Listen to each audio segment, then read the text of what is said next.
So the New York Jets keep on adding to the roster. It's not official yet, but reports are coming out saying that it looks like it's going to be a done deal, barring any foreseen circumstances, that Dalvin Cook will be a New York Jet before the weekend is over. And of course, for the last few days, it has gone back and forth of where he's going to go. He did mention a few days ago that the door's still open for the Buffalo Bills, but the cap problems are there. They just don't have enough money to afford them, and especially with Aaron Rodgers now. In my last video, talking about a $35 million pay cut, restructured his deal down to $76 million for a 2-year deal.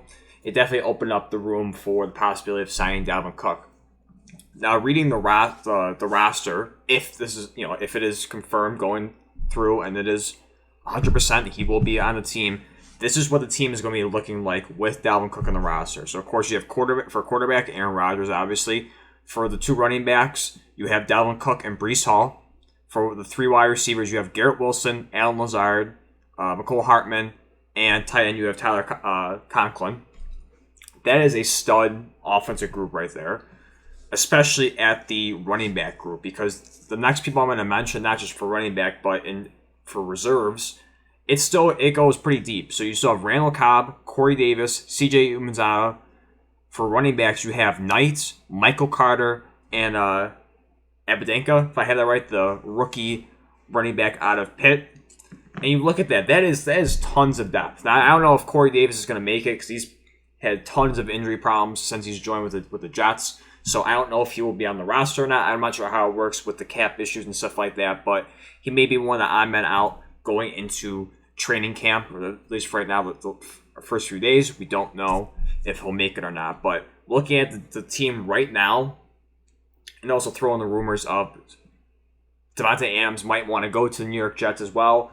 If he does that, if we do a quickly hypothetical for that, if they have Davante Adams too, along with Dalvin Cook, and they can't win the Super Bowl, then that should stain Aaron Rodgers' legacy right there. If he can't win a Super Bowl with this team and Davante Adams, that's insane. But that's for a different discussion. We want to focus on Dalvin Cook. No doubt, this is really going to help New York Jets. I'm not saying I'm in love with it, because I do like Breece Hall as a running back. He was phenomenal when he played in just 7 games. I'll read this off. In 7 games, I'll switch on screen right now. This is, again, for 7 games, he had 80 carries for 463 yards, averaged 5.8 yards per carry, and 4 touchdowns. He also added 19 receptions for 218 yards, 11.5 average, and 1 touchdown, only having 1 fumble. So in 7 games in total, adding up the rushing, receiving, he had 681 total yards, 5 touchdowns. That's great for a small sample size. Unfortunately, he tore his ACL. We're not sure if he's going to be back week 1. It's expected to, but of course with Dalvin Cook signing, if this is going to go through by the weekend's end, Dalvin Cook, it's not going to be a huge rush. He can take his time because they'll have Dalvin Cook along with Michael Carter, Knight, and so forth. So they have tons of depth, even if Hall is not ready. But still, I do think that Hall should be the lead back in this Jets offense. Not saying if Dalvin Cook is on the roster, you have to do that. Regardless if you think he's better or not, it's because of cap. If you are signing Dalvin Cook, he's going to be the main guy. But I'm not in love with the pick, but definitely it's a luxury signing. If you have the capability of signing Dalvin Cook, who was voted 7th best in the league by executives, players, coaching, and so forth on that list, of course you want to add him onto that roster and bolster that backfield.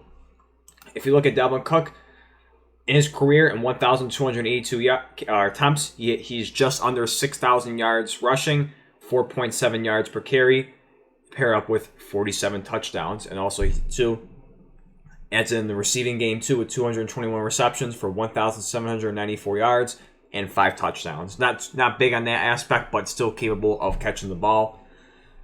But the big thing too is you look at the concerns age-wise and so forth, just the volume he's had. It definitely is worrisome. If you look at the average yards since 2020, it has gone down a bit, going from 5 to 4.6 to 4.4. Now, mind you, once again, I said for Breece Hall in his rookie year, he averaged 5.8 yards per carry compared to last year or the same year with 4.4. So it is a decent dip in that field, in that aspect. Rushing yards, again, same way too, has gone down since, going from over 1,500 yards, or 1,557 to be exact, to 1,159 to 1,173. So my bad. A little bit higher than 2021, but you're starting to see it go down a little bit. And as well, from 2014 to 2021, has missed some time. 2022 is the only time he's actually finished the entire season. Shockingly, at this stage of his career. Ever since then, or years before that, from his rookie year and so forth, he's just been plagued with injuries. Only playing 4 in 2017, 11 and 18, 14 and 19, 14 and 20, and 13 in 2021. So I guess that could be a good sign that in this past season he played a full year, with his age at 27, 28. But again, once again, the stats are showing you that he is slowly regressing as a running back. And of course, like I said, just going back to Breece Hall. Get off here. Once again, 5.8 yards per carry. I think he's the much better option in my opinion. But no doubt, when you have the luxury pick, that he's going to add so much more to this backfield, pairing up with Breece Hall. And like I said, again, late in the season, we saw Knight did it. I think did an amazing job for what he was asked to do. You still have second round pick Michael Carter a couple years ago, who is still capable, gives you flashes. So no doubt they are stacked at the running back depth. You can see, 27 years old. There you go. Cook 27 spent the first 6 seasons of his career with the Vikings and recorded at least 1,000 rush yards in each of the last 4 years. But Minnesota cut him earlier this season. Once again, just because of cap issues. I'm gonna be pretty interested to see what type of money he gets, because you look at Saquon Barkley, who just signed a 1-year deal and went up to a 1 year, just over $11 million for the year. I'm interested to see where Dalvin Cook lands on that. Is he a capability where he can get double digits in that range, or is he going to take a little bit of a pay cut to be with this team? And also, once again, just going back to the fit, no doubt he'll fit with any team. Any team will make Dalvin Cook fit on their offense. But just going back to the loaded backfield, I'm pretty interested to see how this works. If this is going to be, obviously, it looks like it'd be a committee, but once again, when you have Breece Hall under helm, and especially when he gets healthy, I think at this stage of his career, I think he's a more explosive player than Dalvin Cook. Dalvin Cook, no doubt, can give you, if you give him a 17-game season, he'll give you the stats that we showed you with just over 1,100 yards, give you 6 to 8 touchdowns. No doubt that has the capability of doing that. But it's going to be very interesting to see how they split the backfield up with Cook, and then eventually when Breece Hall comes back, if that's whether week 1 or a little bit down the stretch, it's going to be interesting to see how it's going to work out, and if some of the players are going to get frustrated with the lack of carries or lack of opportunities, whether it's for Dalvin Cook or who else, along with just look at the wide receiving group of course, they're going to with the money, you're going to have to give Dalvin Cook the ball a decent amount, so it's going to take away opportunities for the other guys. Is that going to be a problem?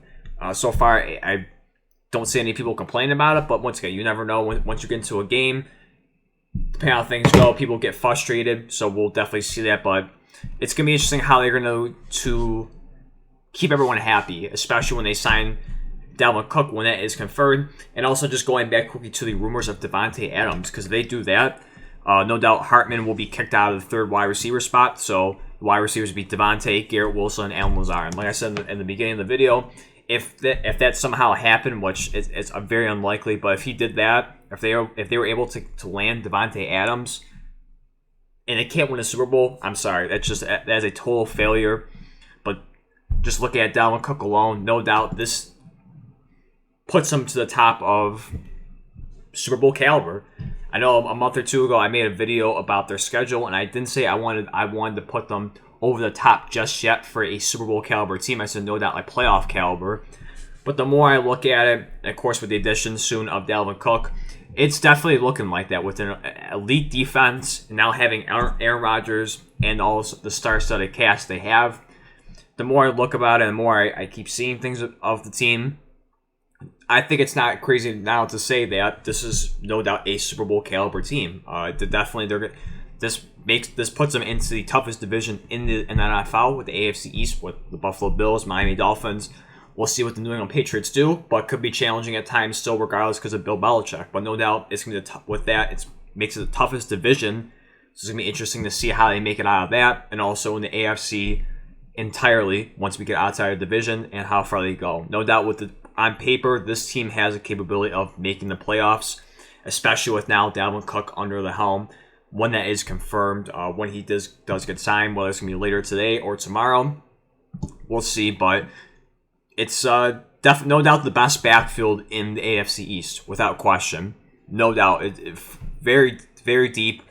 I don't think the Jets fans should have any problem whatsoever if, let's knock on wood, that Dalvin Cook did go down. Once again, you go 5 deep at the running back position. So no doubt, I feel very comfortable in the Jets aspect of you have the talent. You have so much depth. You probably have the most depth really on the division entirely. And once again, it's going to be very interesting to see how Dalvin Cook fits in with this roster. And maybe he can have the same effect as looks like for Aaron Rodgers so far, where he's just rejuvenated. He's in a new scene, new expectations, no doubt, going from Minnesota to New York. But I think, no doubt, he gives you more enough capability. If he can get somewhat of the volume that he's gotten the last couple of years. I mean, even if we go to, let's say 2019, if he can get just 250 carries, no doubt he can give you over 1,000 yards rushing. And, between the 6 to 8 touchdowns, he is slowing down. That's why you have Breece Hall. But I no doubt more capable of doing that. But that's kind of my quick thoughts on that. Once again, it looks like, from many reports, that it looks like it's going to be confirmed or soon a done deal that Dalvin Cook will be a New York Jet. Once again, there was other teams out there too, the Bills and so forth. I want to say the Patriots were definitely a team that was looking at him, but it just comes down to money. The Jets had the most money out of those two teams. But we'll wait and see how when this happens. Like I said, earlier today or later today or going into Sunday when it's going to be confirmed. But it looks like, barring any foreseen circumstances, he will be a New York Jet entering the 2023 season. Let me know your thoughts down below. Do you think he will fit well in this Jets offense compared with, also just look at the depth behind him with Breece Hall, Michael Carter, and so forth? Do you think he will fit perfectly, or you think there might be a little bit of trouble early on with trying to fit what role they're going to fit in with this offense? But let me know your thoughts down below on that. With that being said, thank you for watching. I'll see you in the next one.